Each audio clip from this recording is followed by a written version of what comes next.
अस्सलामुअलैकुम dear students, उम्मीद करता हूँ आप सब स्टूडेंट ठीक ठाक होंगे, खैरियत से होंगे। डियर स्टूडेंट्स, आज की इस वीडियो में हम पोस्ट आर फर्स्ट सेमेस्टर के subject advance concept in nursing की केम्यू पास्ट पेपर को डिस्कस करेंगे और इसको समझने की कोशिश करेंगे। बहुत ही बेसिक और बहुत ही इम्पोर्टेंट एमसीक्यूज़ मैं डिस्कस करने जा रहा हूँ आज के वीडियो में।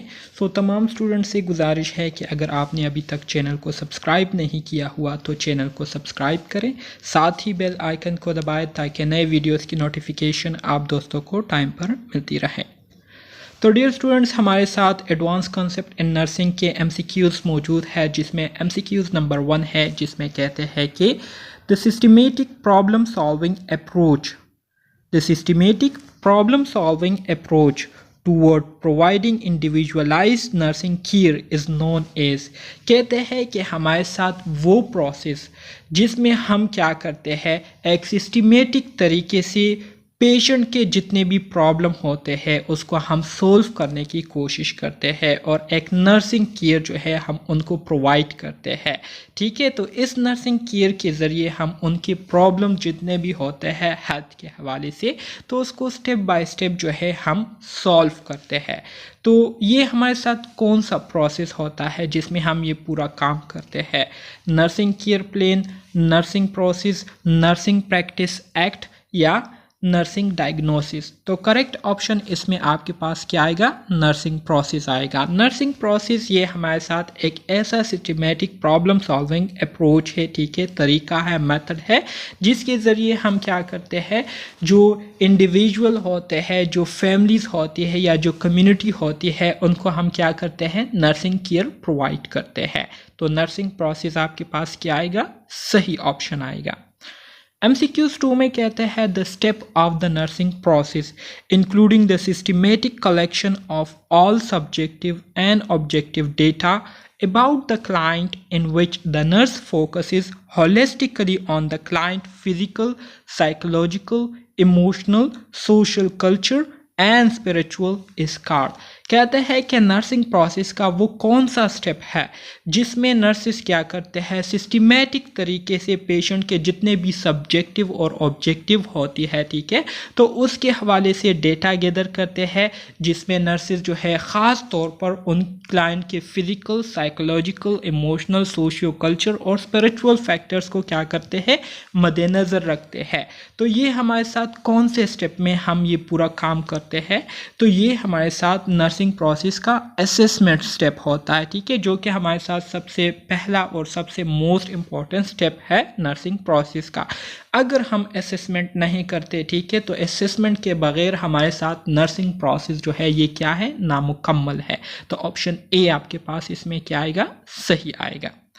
MCQs 3 में कहते हैं कि assessment that focuses on past medical history, family history, the reason for admission, medication currently taking, previous hospitalization, surgeries, psychosocial assessment, nutrition, complete physical assessment is card। कहते हैं कि हमारे साथ असेसमेंट की वो किस्म जिसमें हम पेशेंट की पास्ट मेडिकल हिस्ट्री के बारे में डेटा गैदर करते हैं, उनकी फैमिली हिस्ट्री के बारे में, किस वजह से जो है हॉस्पिटल में उनको एडमिट किया गया है, मौजूदा टाइम पर किस तरह के मेडिसिन जो है वो ले रहे हैं, पहले कभी हॉस्पिटलाइज हुए हैं या नहीं, कोई सर्जरी हुई है या नहीं, उनकी साइको सोशल असेसमेंट करते हैं, यहाँ तक कि उनकी न्यूट्रिशन और इसके साथ साथ उनकी मुकम्मल फिज़िकल असेसमेंट करते हैं।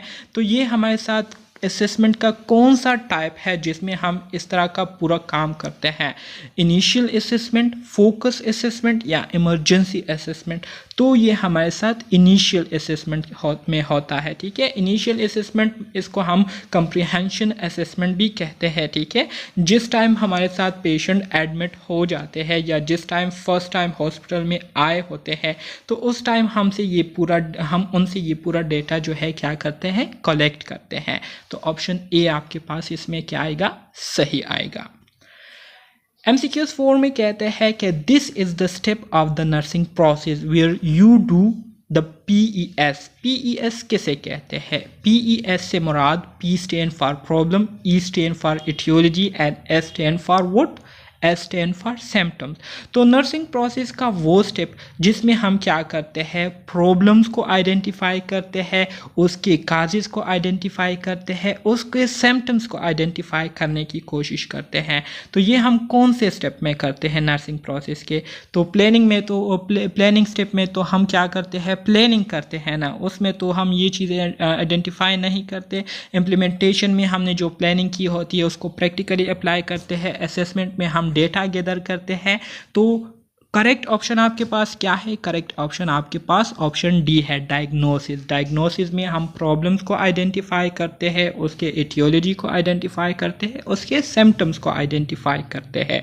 सही है। फिर हमारे साथ MCQs 5 में कहते हैं evidence based practice. Evidence based practice किसे कहते हैं? एविडेंस बेस्ड प्रैक्टिस से मुराद ये है कि आप जो भी प्रैक्टिस करते हैं तो उसके पीछे आपके पास जो है नॉलेज होती है, आपने एक्सपीरियंस किया होता है, आपके पास एक्सपर्टीज़ होते हैं। तो नॉलेज और एक्सपर्टीज़ के बेस पर आप जो भी प्रैक्टिसेस करते हैं उसको हम क्या कहते हैं? उसको हम एविडेंस बेस्ड प्रैक्टिस कहते हैं। तो एविडेंस बेस्ड प्रैक्टिस के लिए जो करेक्ट ऑप्शन यहाँ पर आएगा तो वो क्या आएगा? ऑप्शन बी आएगा, which is what? Integration of research and clinical experience. आपने जितने भी रिसर्चेस की होती है, जितनी भी आपने नॉलेज गेन की होती है और जो भी आपके पास क्लिनिकल एक्सपीरियंसेस होते हैं, तो उसके बेस पर आप जब कोई प्रैक्टिस करते हैं तो इसको हम क्या कहते हैं? एविडेंस बेस्ड प्रैक्टिस कहते हैं। MCQ 6 में कहते हैं हेडेक, इचनेस, वार्म, ये हमारे साथ क्या है? सिम्टम्स है, साइन है, फीलिंग्स है या इमोशन है? तो ये हमारे साथ सिम्टम्स में आएगा। ऑप्शन ए आपके पास इसमें क्या आएगा? सही आएगा। सही है। MCQs नंबर 7 की तरफ आ जाते हैं। कहते हैं कि which of the following are true regarding nursing diagnosis. Nursing diagnosis के हवाले से मंदरजा ज़ेन में से कौन सा ऑप्शन जो है ये सही है? सो both medical and nursing diagnosis can be converted into a nursing intervention. Option B में कहते हैं when writing a nursing diagnosis place the adjective before the noun modified. Option C में कहते हैं a nursing diagnosis is any problem related to health of a patient. Option D में कहते हैं a nursing diagnosis is usually the etiology of the disease. तो correct option आपके पास इसमें क्या आएगा? करेक्ट ऑप्शन आपके पास व्हेन राइटिंग अ डायग्नोसिस, ठीक है, place the adjective before the noun modified.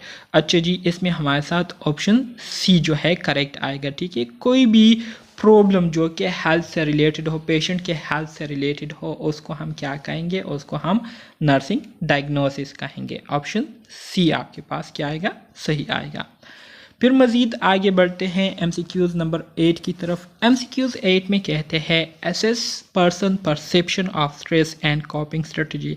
कहते हैं कि हमारे साथ जो NCP होती है ना, नर्सिंग केयर प्लान, या हमारे साथ जो दूसरा होता है फंक्शनल हेल्थ पैटर्न।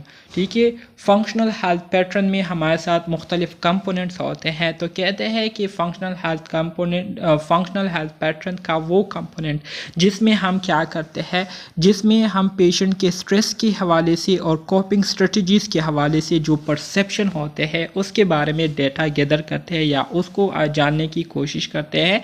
तो ये कौन से कंपोनेंट में करते हैं? तो जाहिर बात है ये हम coping and stress tolerance pattern में करते हैं। तो ऑप्शन सी आपके पास क्या आएगा? सही आएगा। ठीक है। 9 में कहते हैं कि हमारे साथ फंक्शनल हेल्थ पैटर्न या फंक्शनल हेल्थ पैटर्न का जो हमारे साथ कंपोनेंट होता है जिसमें हम एक्सक्रीटरी पैटर्न के बारे में बात करते हैं, उसके बारे में डेटा गैदर करते हैं, तो उसको हम क्या कहते हैं? उसको हम एलिमिनेशन पैटर्न कहते हैं। ऑप्शन डी आपके पास सही आएगा। MCQs 10 में कहते हैं assesses person attitude towards self। Functional health pattern का वो कंपोनेंट जिसमें हम किसी पेशेंट का अपने एटीट्यूड के बारे में क्या परसेप्शन है, ठीक है, एक बंदा जो है वो अपने बारे में क्या सोचते हैं, ठीक है, इसके बारे में हम उनसे जो डेटा गैदर करते हैं। तो ये कौन से कंपोनेंट में गैदर करते हैं? Coping and stress tolerance pattern में, self perception and self concept में, रोल एंड रिलेशनशिप पैटर्न में, या वैल्यू एंड बिलीफ पैटर्न में। तो ये हमारे साथ self perception and self concept pattern में हम क्या करते हैं, पेशेंट से उनके एटीट्यूड के हवाले से, वो अपने एटीट्यूड के बारे में कैसे सोचते हैं, ठीक है, तो इसके हवाले से डेटा गैदर करते हैं। MCQs 11, assess consumption relatives to metabolic need। कहते हैं फंक्शनल हेल्थ पैटर्न का वो कंपोनेंट जिसमें हम पेशेंट के मेटाबॉलिक नीड्स के हवाले से वो किस तरह से कंजम्पशन करता है, आया फूड इनटेक करता है प्रॉपर तरीके से या नहीं, मतलब उनकी न्यूट्रिशन डाइट के हवाले से जो डेटा हम गैदर करते हैं तो कौन से कंपोनेंट में करते हैं, तो ये हमारे साथ न्यूट्रिशन एंड मेटाबॉलिक पैटर्न में हम करते हैं। ऑप्शन ए आपके पास इसमें सही आएगा। 12th में कहते हैं कि हमारे साथ फंक्शनल हेल्थ कंपोनेंट का वो फंक्शनल हेल्थ पैटर्न का वो कंपोनेंट जिसमें हम पेशेंट के जो रोज़मर्रा की जो एक्टिविटीज़ होते हैं, रोज़मर्रा की ज़िंदगी के जो काम होते हैं, ठीक है, उसके हवाले से जब हम डेटा गैदर करते हैं तो इस कंपोनेंट को हम क्या कहते हैं, तो इस कंपोनेंट को हम एक्टिविटी एंड एक्सरसाइज पैटर्न कहते हैं। ऑप्शन ए आपके पास सही आएगा। सही है कि assess the activities of everyday life needing metabolic energies, तो ऑप्शन ए आपके पास सही आएगा। MCQs 13, assess person value beliefs and goal।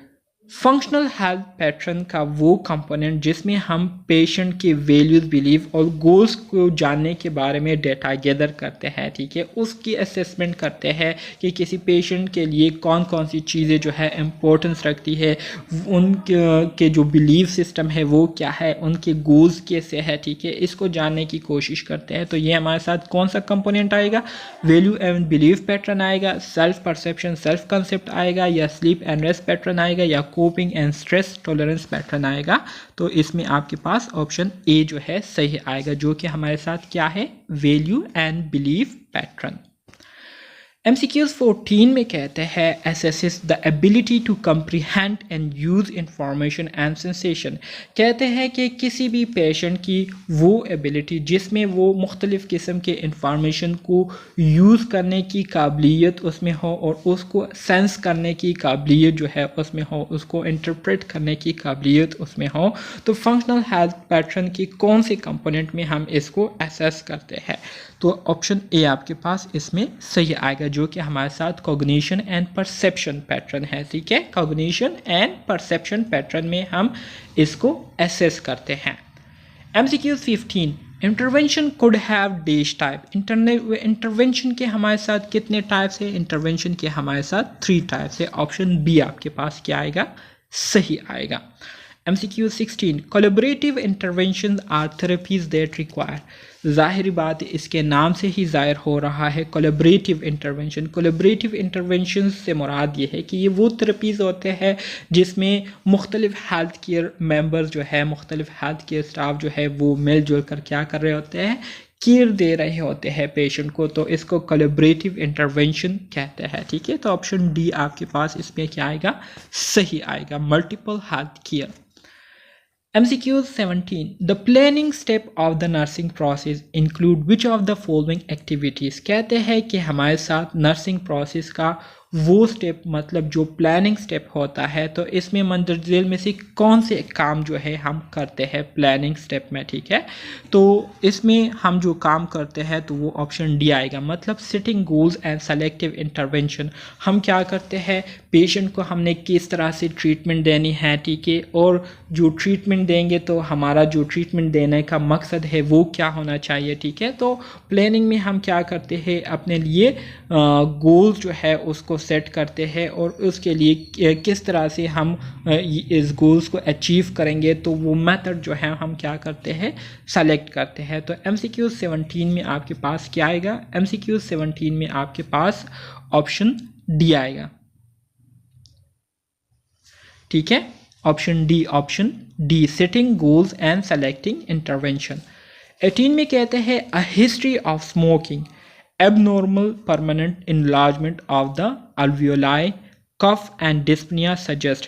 कहते हैं कि हमारे साथ एक पेशेंट है, जब हमने उनसे डेटा लिया तो डेटा में हमें पता चला कि पेशेंट ने जो है पहले स्मोकिंग की हुई है। इसी तरह से उनकी जो अल्वियोलाई है, ठीक है, लंग्स में जो अल्वियोलाई है, ठीक है, वो क्या हुए हैं, एबनॉर्मली परमानेंटली इनलार्ज हो चुके हैं, उसकी साइज़ जो है बढ़ चुकी है एबनॉर्मली। इसके साथ साथ पेशेंट जो है कफिंग भी कर रहा है और इसके साथ साथ उनको डिस्पनिया भी है, मतलब सांस लेने में उनको दुश्वारी भी हो रही है।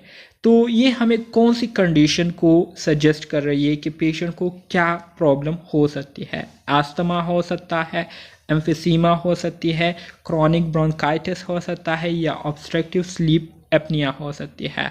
तो क्रॉनिक ब्रोंकाइटिस और ऑब्स्ट्रक्टिव स्लीप एपनिया तो नहीं हो सकता। इसी तरह से अगर अस्थमा और एम्फिसीमा की हम बात करें तो अस्थमा ये हमारे साथ एक क्रॉनिक लंग डिजीज़ होता है, ठीक है, जो कि हमारे साथ जो एयरवे के इर्द गिर्द मसल्स होते हैं उसके इन्फ्लेमेशन और उसके टाइटनिंग की वजह से काज होती है।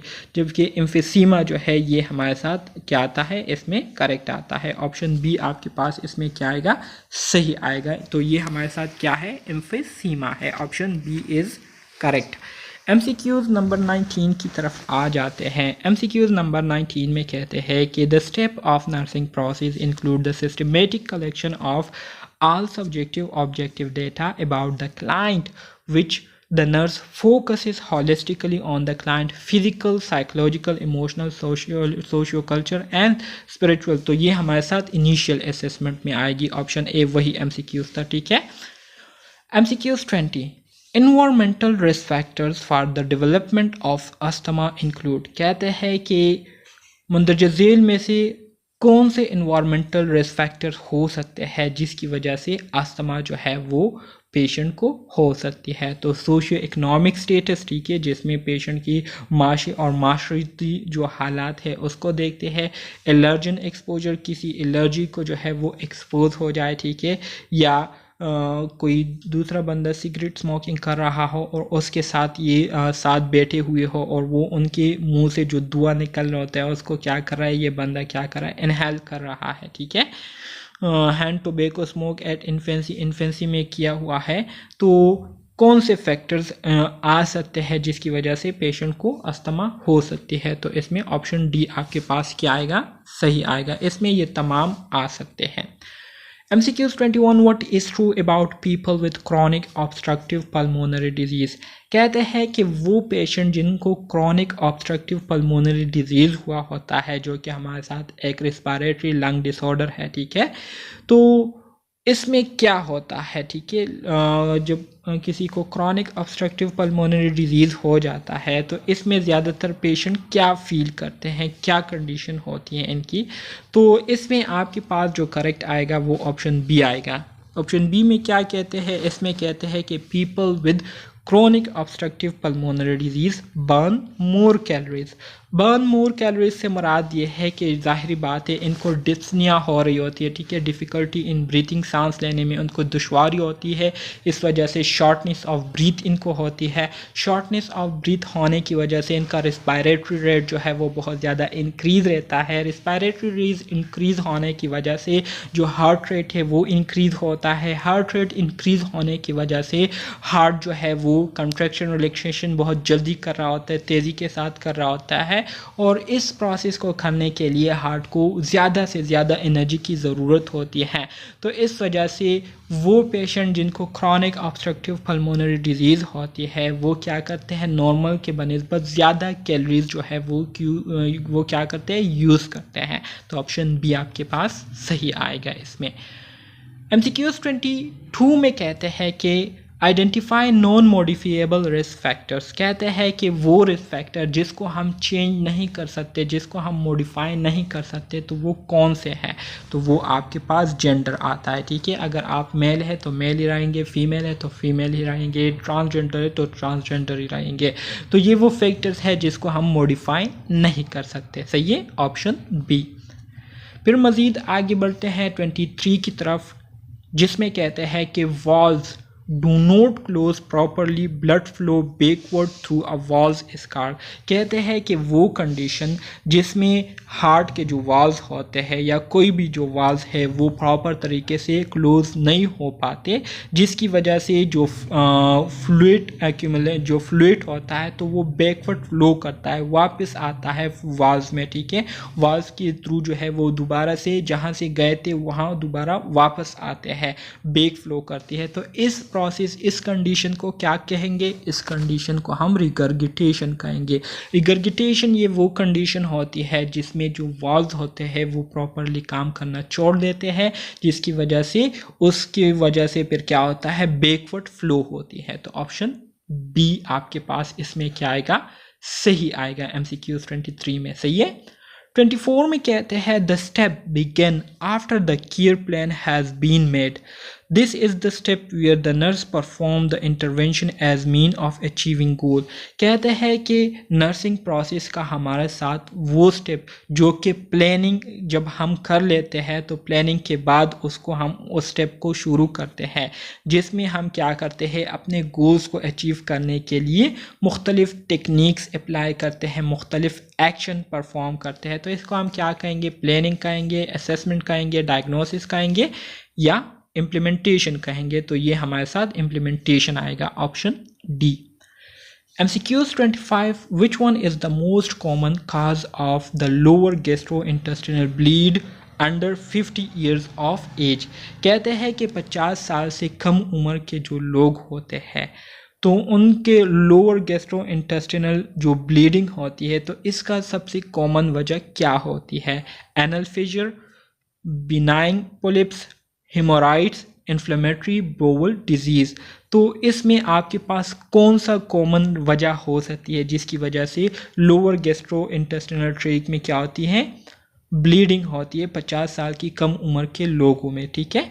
सो एनल फिशर आता है, बिनाइन पोलिप्स आता है, हेमोराइड आती है या इन्फ्लेमेटरी बोवल डिजीज़ आती है, इन्फ्लेमेटरी बोवल डिजीज़। तो करेक्ट ऑप्शन MCQs 25 में आपके पास क्या आएगा? ऑप्शन सी आएगा, विच इज़ हेमोराइड, ठीक है, हेमोराइड।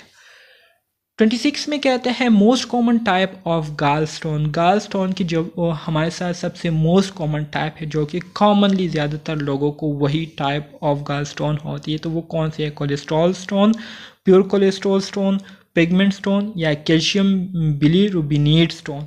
तो करेक्ट ऑप्शन 26 में आपके पास क्या आएगी?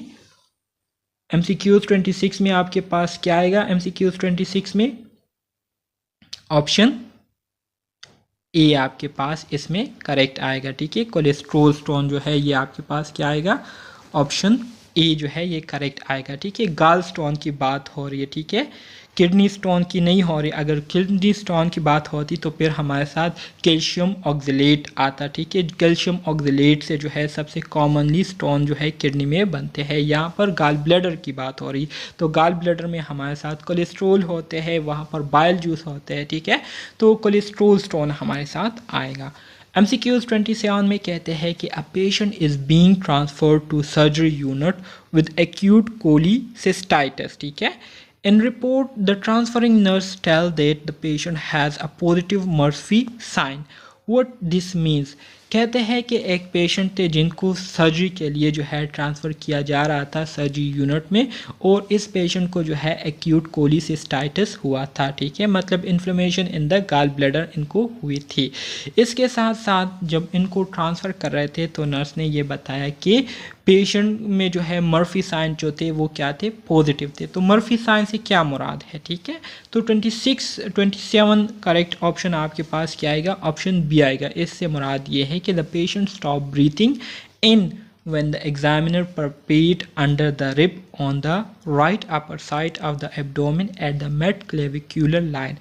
mid-clavicular abdomen के mid-clavicular line पर जब right upper side rib के राइट अपर साइड पर पल्पेशन की गई, ठीक है, पेशेंट की, तो पेशेंट की जो ब्रीथिंग थी वो क्या हुई? स्टॉप हो गई, ठीक है। तो ये हमारे साथ क्या है? मर्फी साइन इसको कहते हैं। ऑप्शन बी आपके पास सही आएगा। MCQs 28 agents that damage kidney tissues are called. कहते हैं वो एजेंट जो कि किडनी टिश्यूज़ को डैमेज करती है, ख़राब करती है, नुकसान पहुंचाती है, तो उसको हम क्या कहते हैं? नेफ्रॉन, नेफ्रोटॉक्सिन, एंटीबॉडीज़ या एंट्रोटॉक्सिन। तो इसको हम नेफ्रोटॉक्सिन कहते हैं, ठीक है, जो कि हमारी किडनी को अफेक्ट करती है। Option B.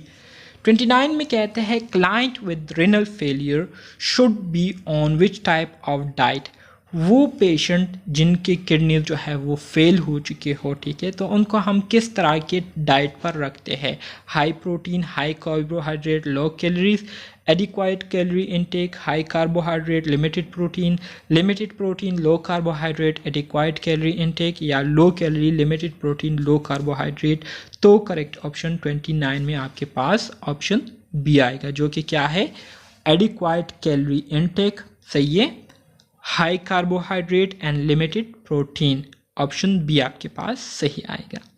30 में कहता है which diagnostic test would be monitor to evaluate glomerular filtrate rate and renal function. कहते हैं ग्लोमेरुलर फिल्ट्रेट रेट को इवैल्यूएट करने के लिए, उसको मॉनिटर करने के लिए, और इसी तरह से जो रेनल फंक्शन है उसको मॉनिटर करने के लिए, इवैल्यूएट करने के लिए हमें कौन सा टेस्ट करना होगा? ठीक है, तो सीरम क्रिएटिनिन एंड बर्न, ठीक है, यूरिनलाइसिस, किडनी बायोप्सी, या क्रिएटिनिन क्लियरेंस। तो करेक्ट ऑप्शन MCQs नंबर 30 में आपके पास क्या आएगा? ऑप्शन डी जो है आपके पास सही आएगा, क्रिएटिनिन क्लियरेंस, ठीक है, ऑप्शन डी।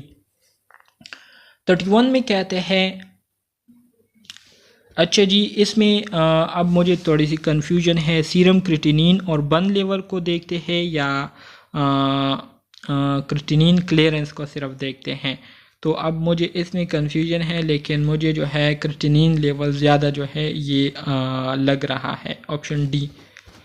अच्छा जी, मज़ीद आगे बढ़ते हैं 31 की तरफ। The physician order a 24-hour urine collection on a patient with recurrent kidney stone age the nurse know that the specimen should be. अच्छा जी, फिजिशियन ने ऑर्डर दिया हुआ है कि 24-hour यूरिन कलेक्शन जो है वो आप लोगों ने करनी है पेशेंट की जिनको किडनी स्टोन हुई है। सो इस कंडीशन में नर्स को पता है कि स्पेसिमेन शुड भी, हमारे साथ जो स्पेसिमेन होगा वो क्या होगा? Kept at room temperature, kept on ice या refrigerator, sent to laboratory every few hours, या kept at temperature between 99 to 100 degree Fahrenheit. तो करेक्ट ऑप्शन 31 में आपके पास क्या आएगा? ऑप्शन ए आएगा, which is kept at room temperature. सही है, ऑप्शन ए आपके पास क्या है? ऑप्शन ए आपके पास इसमें करेक्ट आएगा।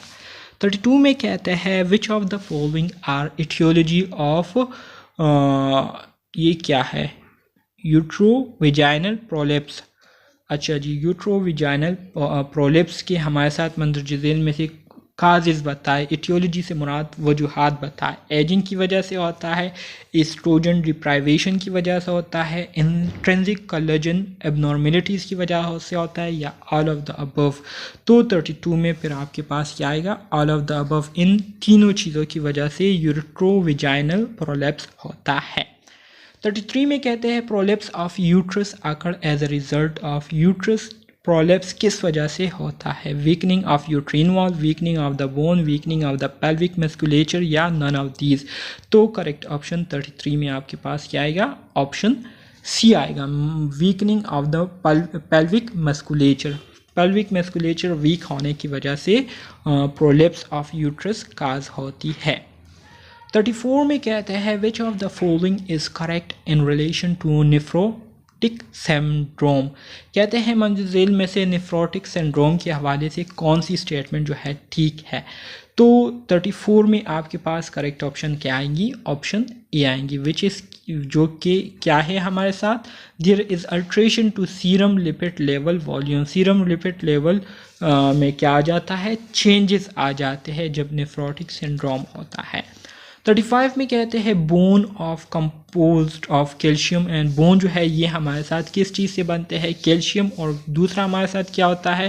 एस्ट्रोजन, कोलेजन, ग्रे मैटर, या फोलिक एसिड। तो बोन जो है ये हमारे साथ कैल्शियम से बनते हैं, और दूसरे किस चीज़ से बनते हैं? कोलेजन से बनते हैं। कैल्शियम और कोलेजन कंबाइन होकर क्या करती है? बोन्स की कंपोजिशन करती है। तो डियर स्टूडेंट्स, आज के लिए MCQs नंबर 35 तक काफ़ी है। इंशाल्लाह नेक्स्ट क्लास में हम फिर MCQs नंबर 36 से स्टार्ट करेंगे और इसको हम दोबारा से कंटिन्यू करेंगे। उम्मीद करता हूँ आपको ये MCQs जो है पसंद आ चुके होंगे। अगर कोई क्वेश्चन है, कोई कन्फ्यूजन है तो आप कमेंट बॉक्स में पूछ सकते हैं। मिलते हैं नेक्स्ट वीडियो में, तब तक के लिए अल्लाह हाफिज़।